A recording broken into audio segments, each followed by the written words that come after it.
సంవత్సరాల తరబడి ఎన్ని మందులు వాడినా మీ మోకాల నొప్పులు తగ్గట్లేదా? ప్రాణ పెయిన్ క్లినిక్ లో అత్యాధునిక చికిత్స.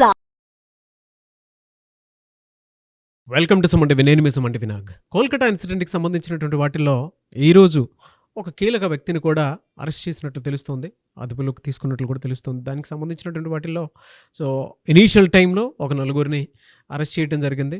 ఇంకొకరిని కూడా అరెస్ట్ చేసినట్లయితే తెలుస్తోంది. దీనికి సంబంధించినటువంటి వాటిల్లో ఫర్దర్గా దీనికి సంబంధించి ఏ విధంగా ఉండే అవకాశం ఉంది అండ్ త్వరితగతిన జస్టిస్ కోరుకునేటువంటి వాళ్ళకి ఎలా ఉండబోతుంది అనేటువంటి ఈరోజు మనతో పాటు హైకోర్టు అడ్వకేట్ రవీంద్రనాథ్ గారు ఉన్నారు. వారి మాట్లాడి తెలుసుకుందాం.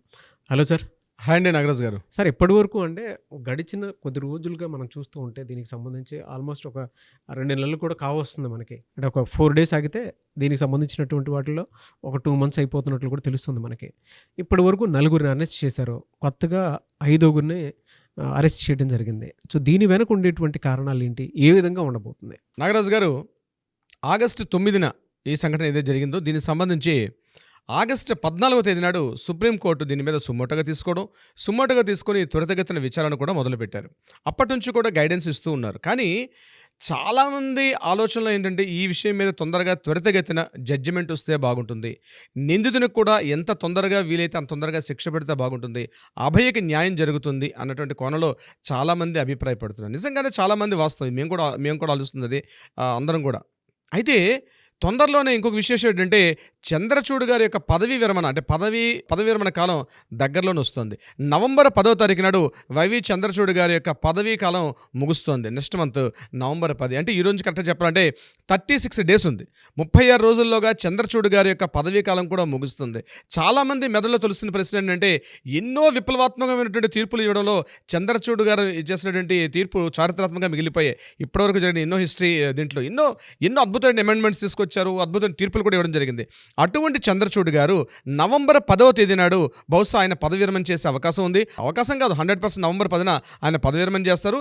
At the same time new chief జస్టిస్గా సంజయ్ ఖన్నా వచ్చే అవకాశం కూడా ఉంది. అయితే చాలామంది ఏమంటున్నారంటే చంద్రచూడ్ గారు పదవిలో ఉన్నప్పుడే, ఆయన ఏదైతే చీఫ్ జస్టిస్గా ఉన్న సమయంలోనే దీని మీద జడ్జిమెంట్ వస్తే బాగుంటుందని వేలాది మందిగా కోరుకున్నటువంటి ఒక కోరిక. ఎవరైనా సరే ధర్మాసనమే, కానీ చంద్రచూడ్ గారి మీద తెలియకుండానే భారతదేశంలో ఎంతోమంది వ్యక్తుల యొక్క ఆయన అభిమానం చూడగొన్న వ్యక్తిగా ఈ కేసుకు సంబంధించి కూడా ఎంత త్వరితగతిన వీలైతే ఆయన జడ్జిమెంట్ ఆయన ద్వారా ఇస్తే బాగుంటుంది అనుకుంటున్నారు.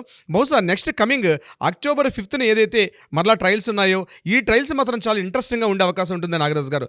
ఎందుకంటే దగ్గరలోనే అక్కడికి ఇంకా అక్టోబర్ 15 అంటే అదొక 15 days, ఇంకో 25 daysలో అన్న తొందరగానే దీని మీద పదవి విరమణ కాలం దగ్గర అవడం వల్ల వీళ్ళని తొందరగా ఇచ్చే అవకాశం అయితే ఉంటుందని అయితే మనం అనుకుంటున్నాం. అయితే ఇక మనం టాపిక్లోకి వచ్చినట్లయితే సిబిఐ ఇప్పటిదాకా ఈ ఆర్జికర్ మెడికల్ కాలేజీలో జరిగినటువంటి అవకతవకలకు సంబంధించి, అంటే ఫినాన్షియల్ ఇర్రెగ్యులారిటీ సంబంధించి ఇప్పటివరకు సిబిఐ 9గురిని అరెస్ట్ చేశారు. ఒకరు బిప్లవ్ సింగ్, సుమన్ హాజ్రా, అభిజిత్ మండల్, అదేవిధంగా సందీప్ ఘోష్. వీళ్ళతో పాటు ఈ కేసుకు సంబంధించి ఆర్థిక అవకతవకలకు సంబంధించి మరొక కీలకమైన వ్యక్తిని కూడా అరెస్ట్ చేశారు. గతంలో మనం ఒక వీడియోని చేశాం. ఒక ఆయన మన ఓయో రూమ్లో దొరికాడు, ఆశిష్ పాండే అని చెప్పి. ఆ వ్యక్తిని నిన్న ఇంటరాగేషన్ కోసం చెప్పి సిబిఐ వాళ్ళు పిలిచారు. అతనికి సుమారుగా 8.5 గంటల పాటు కంటిన్యూస్గా ఇంటరాగేషన్స్ చేశారు. చేసిన తర్వాత నిన్న ఆయన నైట్ కస్టడీలో తీసుకున్నారు. ఈరోజు సెల్డా కోర్టులో ఆయన ప్రవేశపెట్టారు.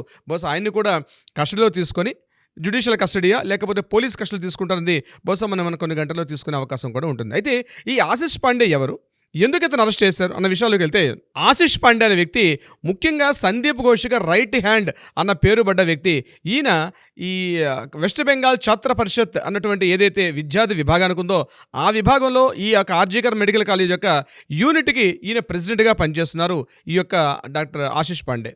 ఈయన ఏం చేస్తాడు అంటే ముఖ్యంగా సందీప్ ఘోష్ గారు చేస్తున్నటువంటి అనేక ఆర్థిక అవకతవకల్లో ఈయన కూడా కీలకమైన భాగస్వామ్యాన్ని పొంది ఉన్నాడు. అంటే ఎక్కడ ఏ పార్ట్ జరగాలంటే కూడా ఆశిష్ పాండే త్రూగానే ఈ యొక్క విషయాలన్నీ కూడా జరుగుతుంటాయి. ఈ ఆశిష్ పాండే యొక్క మొబైల్ ఫోన్ తీసుకొని చూసినప్పుడు అందులో లెక్కకు మిక్కిలేనటువంటి ఎంతోమంది విఐపీస్, పొలిటీషియన్స్, వైద్యాధికారులు, అదేవిధంగా సందీప్ ఘోష్కు ఉన్నటువంటి కాంట్రాక్ట్లు ఎవరైతే టెండర్స్ పడతారో ఆ టెండర్లు పాడినటువంటి వ్యక్తులు, అదేవిధంగా స్టూడెంట్స్ విభాగంలో కూడా చాలామంది అమ్మాయిల ఫోటోలు, అంతేకాకుండా స్టూడెంట్స్ ముఖ్యంగా ఎవరైతే ఉంటారో ఈ ఛాత్ర పరిషత్ స్టూడెంట్స్లో వాళ్ళందరి యొక్క నంబర్స్ తోటి చాలా వల్గర్గా మాట్లాడుకుంటూ బ్లాక్మెయిలింగ్ చేస్తూ, మిస్లీడ్ చేస్తూ, బెదిరింపులు చేస్తూ రకరకాల యాజిటేషన్తో ఉన్నటువంటి కాల్స్ డేటా మొత్తం కూడా బయటపడింది ఆశీష్ పాండే సంబంధించి.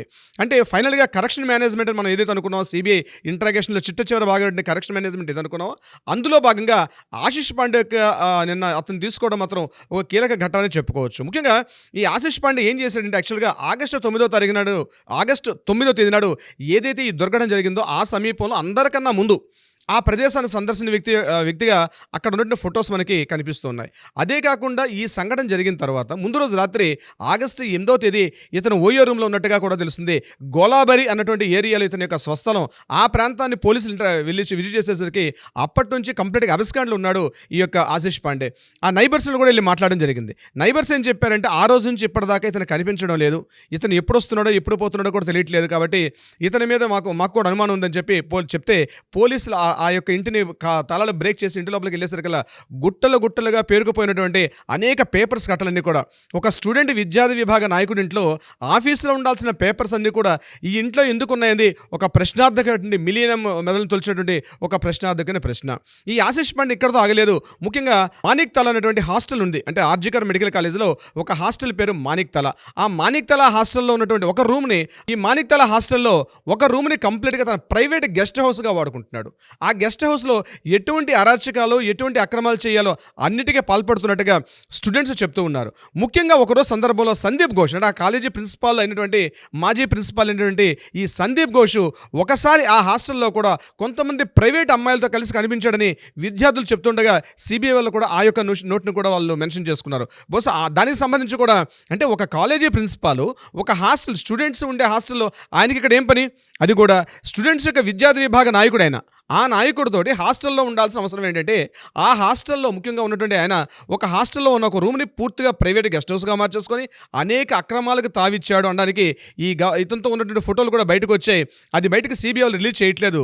దానికి సంబంధించి కొంతమంది స్టూడెంట్స్ ఇంటరాగేట్ చేస్తే ఆ ప్రిన్సిపాల్ కూడా ఆ రూమ్లో ఉన్నటువంటి కొన్ని అసభ్యకర రీతిలో ఉన్నటువంటి ఫొటోస్ కూడా వెలుగులోకి వచ్చే అవకాశం కూడా ఉంది. దీనికి సంబంధించి ఆ మాణిక్ తల హాస్టల్ సంబంధించి. ఇదే కాకుండా ఆశీష్ పాండే ముఖ్యంగా అతన్ని ఇంటరాగేట్ చేసినప్పుడు అతని యొక్క ఆర్థిక అవకతవకలు మాట్లాడుతుంటే అతను చెప్పినటువంటి సమాధానాలు ఏవైతే ఉన్నాయో ఎక్కడా పొంతలు లేనట్టు సమాధానం. ముందుగా మాట్లాడినప్పుడు అతనికి నాకు ఈ కాలేజీలో సంబంధం లేదు, నేను కేవలం విద్యార్థి విభాగ నాయకుడిని తప్పించుకునే ప్రయత్నం చూపించాడు. కానీ పోలీసులు తమదైన స్టైల్లో ఎప్పుడైతే 3rd డిగ్రీ ప్రయోగించడం మొదలుపెట్టారో, ముఖ్యంగా ఫోన్ని కస్టడీలో తీసుకున్నారు కాబట్టి ఆ ఫోన్ యొక్క ఎవరితో మాట్లాడావు, ఈ ఫోన్ ఎవరి నెంబర్ది, ఈ ఫోన్తో ఎందుకు మాట్లాడావు, ముఖ్యంగా ఆగస్టు 9వ తేదీ ఉదయం 10:30 సందీప్ ఘోష్తో మాట్లాడాల్సిన ఆవశ్యకత ఏముంది, సందీప్ ఘోష్ ఎందుకు గైడ్లైన్స్ ఇస్తున్నాడు, నీకు ఏ గైడ్లైన్స్ ఇచ్చాడు, ఎవరెవరిని కలవమని చెప్పాడు, ఇవన్నీ విషయాలు మాట్లాడుతుంటే అతను ఏమీ మాట్లాడలేకపోయాడు.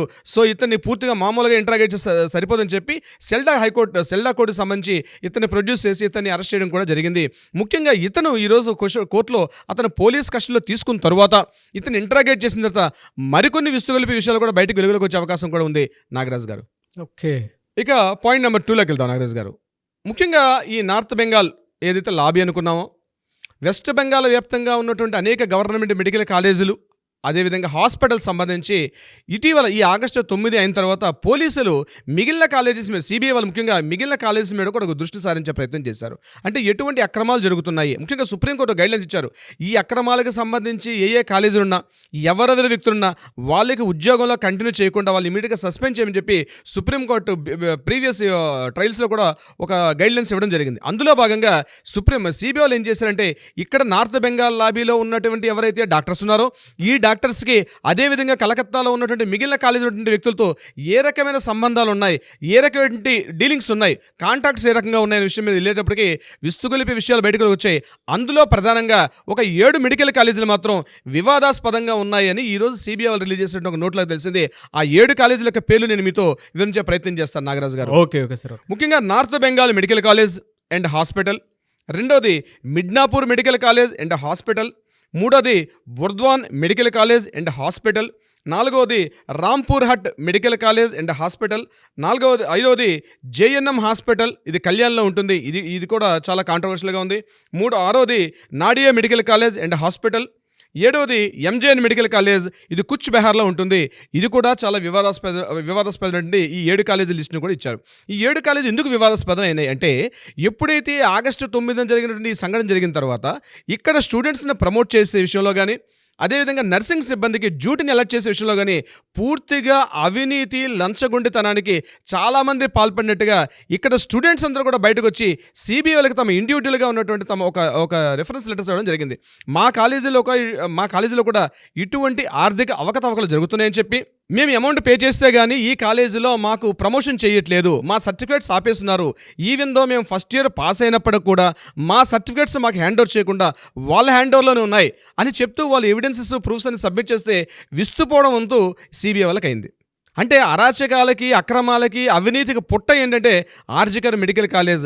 ఈ 7 కాలేజీలతో పాటు ఆర్జికర్ మెడికల్ కాలేజ్ 8 కాలేజీలని పూర్తిగా నార్త్ బెంగాల్ లాబీ అనుకున్నాం, ఏదైతే వెస్ట్ బెంగాల్ మెడికల్ ఒక లాబీ ఏదైతే అనుకున్నామో వీళ్ళు పూర్తిగా తమ కంట్రోల్లో పెట్టి అటు మెడికల్ హెల్త్ డిపార్ట్మెంట్లో ఉన్న ఆరోగ్య శాఖకి వీళ్ళకి ఒక రైవల్ నడుస్తుంది.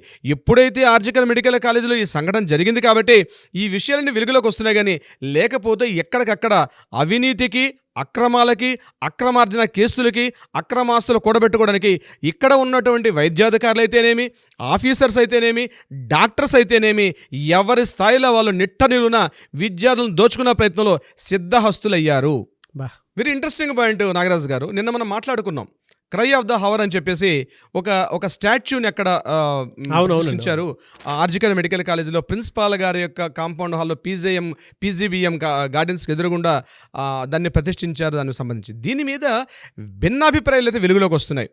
ముఖ్యంగా ఇటువంటి విగ్రహాలు నిజంగా జాతికి అవసరమా అని కొందరు, కాదు ఇట్లాంటి విగ్రహాలు ఉండకూడదని కొంతమంది. ఏదేమైనప్పుడు కూడా ఆర్జికర్ మెడికల్ కాలేజీలో ఇది అభయ యొక్క రెప్లికా కాదు, ఇది కేవలం ఆమె చిట్ట నిమిషంలో ఆమె పడినటువంటి మానసిక ఆవేదన ఒక ఆర్తనాదం వెలుగొల్పాలి. ఇది చూస్తే ప్రతివాడు కూడా భయం కలగాలి. ఎందుకంటే భయం కొలిపే చట్టాలు మన భారతదేశంలో లేదు. ముస్లిం దేశాలు ఉన్నట్టుగా, ముఖ్యంగా ఇస్లామిక్ దేశాలు ఉన్నటువంటి భయంకరమైన చట్టాలు మన దేశాల్లో లేవు కాబట్టి ఆ చట్టాలు మనం ఇంప్లిమెంట్ చేయలేం. కాబట్టి అట్లీస్ట్ ఈ యొక్క శిల్పాన్ని చూసినా సరే ఇట్లాంటి చేయడానికి భయపడతారు, ఇంత భయంకరంగా ఉండాలి అని చెప్పడం జరుగుతుంది. బట్ ఏదైనప్పటికీ కూడా ఏదైతే ఆ శిల్పాన్ని అక్కడ ప్రతిష్ఠించారో ఒక కాంట్రవర్షియల్ విధానాన్ని మాత్రం రేపుతోంది. ఇది ఏం జరుగుతుంది, ఈ శిల్పాన్ని ఉంచుతారా, ఈ శిల్పాన్ని తీసేస్తారా అని ఫైబర్ గ్లాస్తో ఏదైతే బ్లాక్ కలర్తో చేసినటువంటి ఒక శిల్పం అయితే ఉంది, భయం కొలిపేటట్టుగా ఒక ఆర్తనాదం, ఒక మహిళ యొక్క ఆర్తనాదం, అంటే లోపలికి బాగా ఉన్నట్టు చుచ్చుకుపోయిన కళ్ళు, గొంతెత్తి అరుస్తున్నట్టు, ఆకాశాన్ని చూస్తూ గొంతెత్తి అరుస్తున్నటువంటి ఒక మహిళ యొక్క ఆర్తనాదం యొక్క ఏదైతే శిల్పం ఇప్పటివరకు భారతదేశంలో ఎక్కడ ఇటువంటి ఊహించలేదు, కానీ ఒక డిఫరెంట్గా ఉంది. బట్ దాని మీద ఒక్కొక్క పార్టీలు ఒక్కొక్క రకంగా స్పందిస్తున్నారు. చివరికి ఏం జరుగుతుంది, మొత్తం సుప్రీంకోర్టు యొక్క శిల్పాన్ని అక్కడ ఉంచుతారా, తీసేయమని చెప్పి సుప్రీంకోర్టు ఆయన ఆర్డర్ ఇస్తుంది అన్నది నెక్స్ట్ జరిగే ట్రయల్స్లో మనకు తెలుస్తుంది. నాగరాజు గారు, ఏదేమైనా నాకు అన్నట్లు చంద్రచూడ్ గారికి ఇది దేశ చరిత్రను మార్చేటువంటి తీర్పు ఇవ్వాలని మాత్రం ఆ విధంగా జరిగేలా కోరుకుంటున్నాను. ఎందుకు అని అంటే గత కొద్ది రోజుల నుంచి చూస్తూ ఉన్నాం దీని మీద చాలామంది ఈగర్గా వెయిట్ చేస్తూ ఉన్నారు, ఎప్పుడు జస్టిస్ వస్తుందా అనేటువంటి దాంట్లో కొత్త విషయాలు వెలుగులోకి వస్తూ ఉన్నాయి. ఏదేమైనా సరే ఒక మంచి జరగటంలో కొంచెం లేట్ అయినా సరే డెఫినెట్గా మంచి జరుగుతుంది. చాలా ట్విస్ట్లు అయితే ఉన్నాయి దీనికి సంబంధించి ఈ ఇన్సిడెంట్లో.